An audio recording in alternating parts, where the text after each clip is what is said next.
the radio station, the podcast station, the event, if you will, that we have to kind of educate people about the LGBTQ community so that we can bring down the barriers and we can set the minds and hearts of people at ease, especially when you might think that your son or daughter might be gay, or you might be gay and you're wondering how can you share it with your family. We're trying to get the word out to expand the consciousness of the world so that we can find greater acceptance and live our lives in the full truth of our lives. Tonight we have Jean here with us. Hi, Jean. How are you? Hi, Dr. Matthew. How are you? I'm fine. I want to ask you a few questions. I won't hold you too long. I might keep you here all day. I don't know. But I do have a few questions for you. Okay.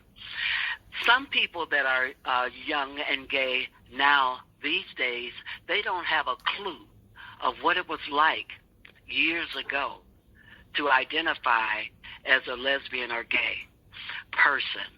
Can you give us a notion of maybe how old you are and what years you grew up? Share that with us so they can see the span of your life, that how valid your discussion is in terms of getting an understanding of where we came from as gay people and where we are now. Can you give us a little story about your early years? Would you want to know how old I am now? Yes. I'm a happy 82. Okay. So when you first found out that you were a lesbian, was that a while back or what? Oh, it was a while back. I had been married. I got married, and I had 2 kids. And after my daughter was around 12, I think it was. But my kids were 9 years apart. Anyway, my husband and I, we divorced, and he went on his way, and I went on my way. And I started playing baseball with these girls. I was I like these girls here playing ball. So anyway, I started hanging around the girls, and I was in my early 20s, maybe my late 20s. And I've been in the life ever since. Wow. So we're talking probably about 50 or 60 years you've been in the life. So you've seen a lot. Yes. And I was going to this church where I grew up at, and then I met my partner then, and we decided to get married. And my mother had a fit. She called her pastor and told her, and I told him I'm sorry, and he talked to me and he said, well, if you get married, you're not welcome in this church anymore, and she's not welcome either. I said, fine, thank you, bye. And I told Mom she was wrong for that. She had no business calling him because he wasn't going to change my mind. And I went on with my life, but she didn't like it. But she says it was in between them. You need to get a father for your son. I said, I'm his father. Mama's mama too. He don't need no father. But anyway, it was a big mess before I did get married. I did marry a man. All we did was fight, and I left, got that divorce within 6 months. I said, now, if you want me to get married to him, you marry him.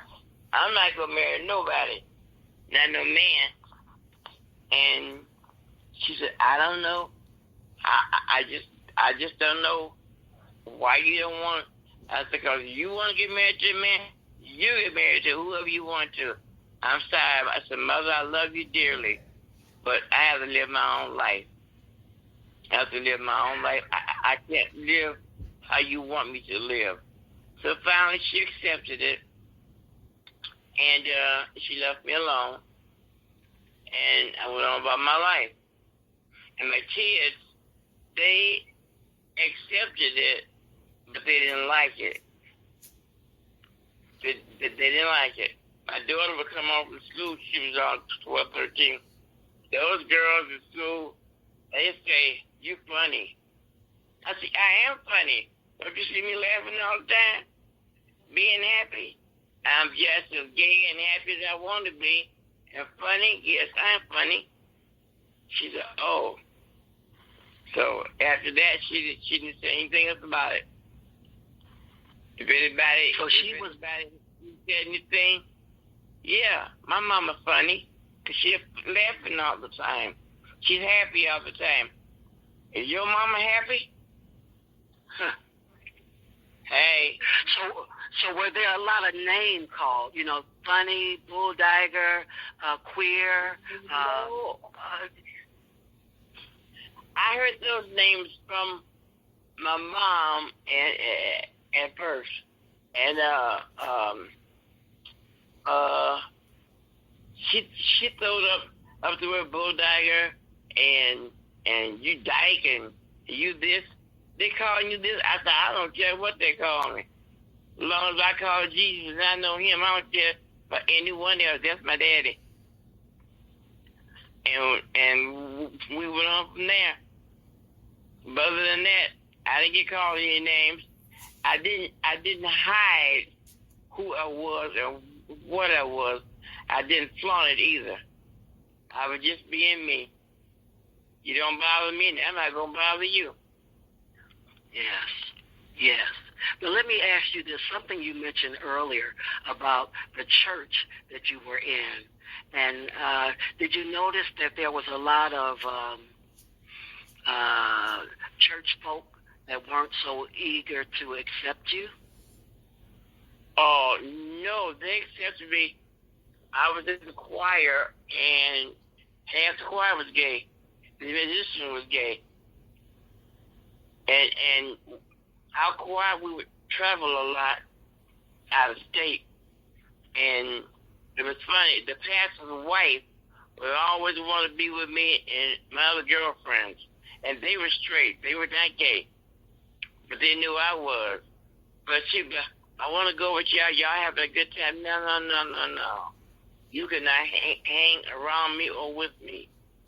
You going to hang with the mother church folks over there. So, no. Half the choir was gay. And we all had a good time. So you weren't really trying to be, you were around the straight church people, but you weren't trying to pull them over to your side. Because sometimes people say that gay people try to recruit other people to their community or their, yeah.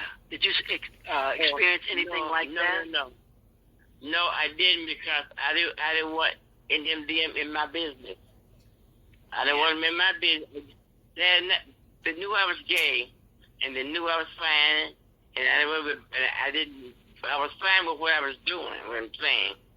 And there was two girls in our choir. They were sisters, and we always ran together, but they were not gay. They were straight as an arrow.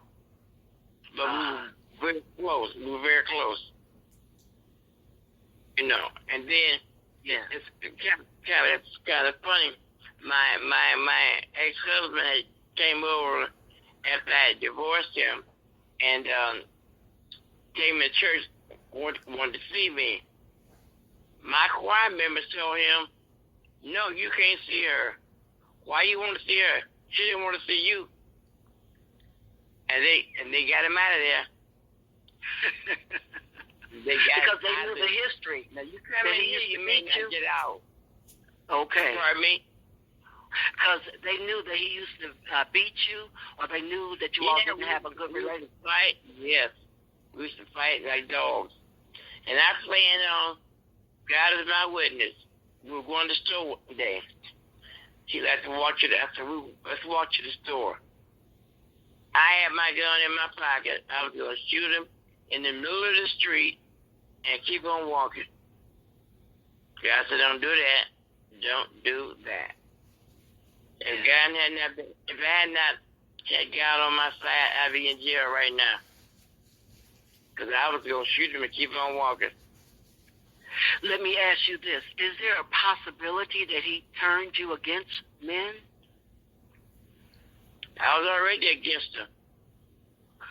It was my mother's idea that I get married, give my son dad.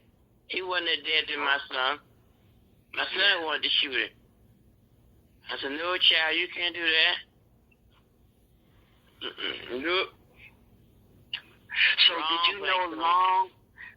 did you know when you were a little girl that you had these feelings, or did they just happen after the marriage itself didn't work out? No, it was after my marriage. After I had got married and had 2 kids, you know, I didn't really feel anything when I was younger. I thought about it, but, you know,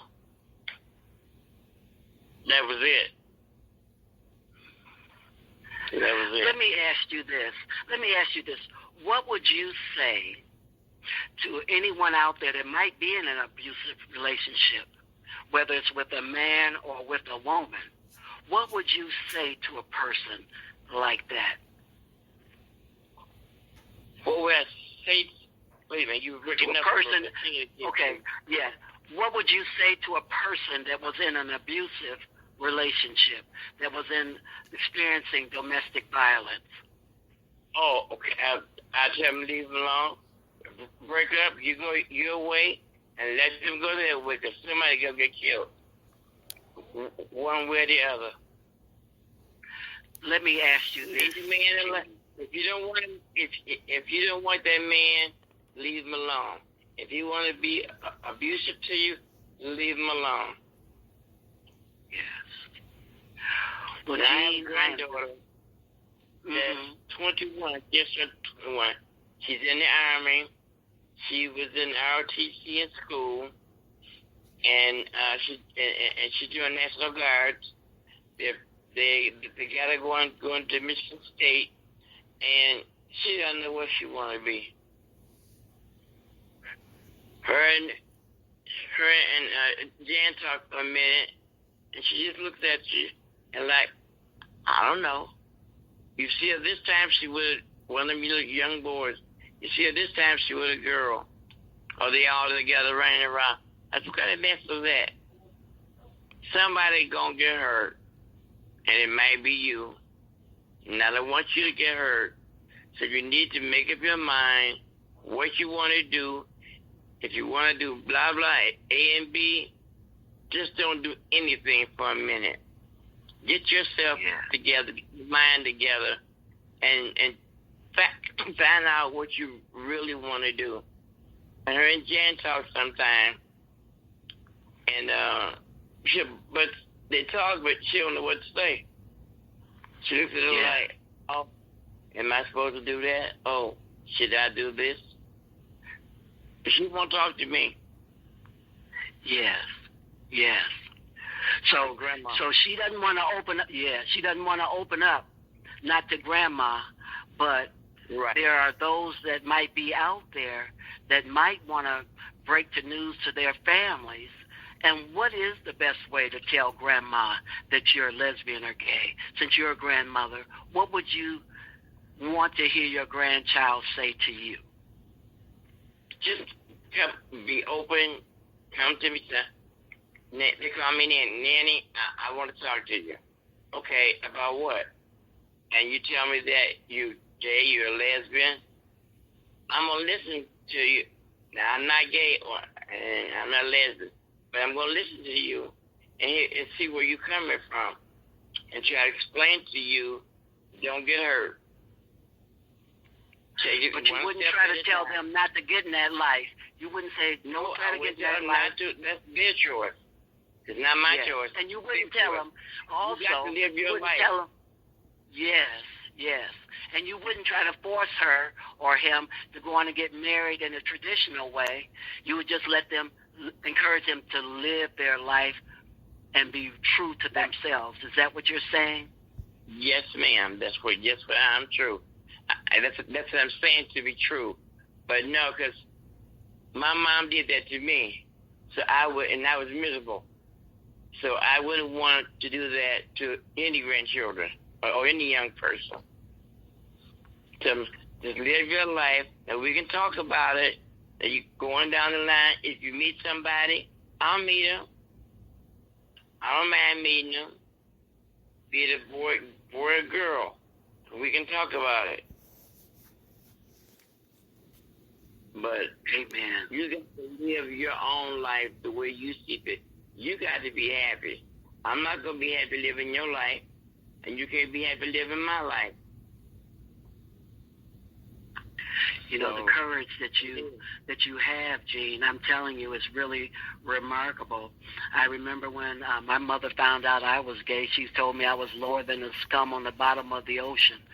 So it's wonderful and refreshing to hear a woman, a grandmother, if you will, and you say you've been in the life, as we call it, for more than about 50 years, 40 or 50 years. Yes. To be able to say that if your grandchild came to you, you would still treat them with love, no matter how they chose to identify. That is so refreshing. Yeah. And I also have this is my great granddaughter, and I also have a great grandson that's in the life. He's gay. Yes. Now let me ask you this. Yeah. Let me ask you this before, this is my last question. Do you think that by you being gay or lesbian, that you gave them courage to be who they are? Or because they know who you are, right? So do you think that maybe that helped them so they wouldn't have low self-esteem or the shame that used to come for so many years for so many of us? I think it might have an input on them and on my granddaughter in a way. I think she wants to talk to me, but she don't know how.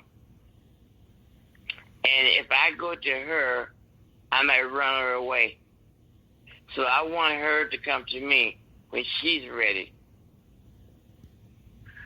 Well, I thank you for I thank you for saying these things, Gene, because I'm sure there's some young people that are listening, and they need to know that they can just go to their parent or their grandparent or their great-grandparent and just be honest and know that they love them and they will accept them however they are, and you probably just want them to be happy. Isn't that it? That's it. Just be happy. And the parents should have sense enough to sit down and listen to your child. If your child comes to you and say, "Ma, can I talk to you? Dad, can I talk to you?" They should be open enough and strong enough and sensible enough. Listen to your child. That's all they got to do. Just listen. If they don't like what they're saying, that's okay. But they got to live their life. You don't live yours. However old you are, you don't live yours, Mom and Dad. Let your child live your life. That way we won't have all these young folks trying to commit suicide and trying to just get anybody and get beat to death. That's not good. That's not good. Nope. Let me ask, since you mentioned that beat to death, if two women got together or two men got together and the relationship became abusive, what would you say to them? Bye. Okay. Because that's what you did with your straight relationship, and you are not condoning it for straight or gay. You're not saying live with it, just don't settle for it. No, because you don't have to. You don't have to. Number one, you got God on your side. He's your leader. Talk to him. Get in touch with him. Stay with him. That's your daddy right there. And that just all you got to do is listen. Just listen. Because he will tell you what to do.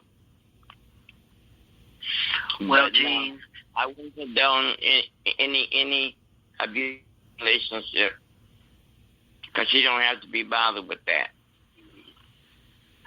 you know, I appreciate these precious moments that we've had talking today.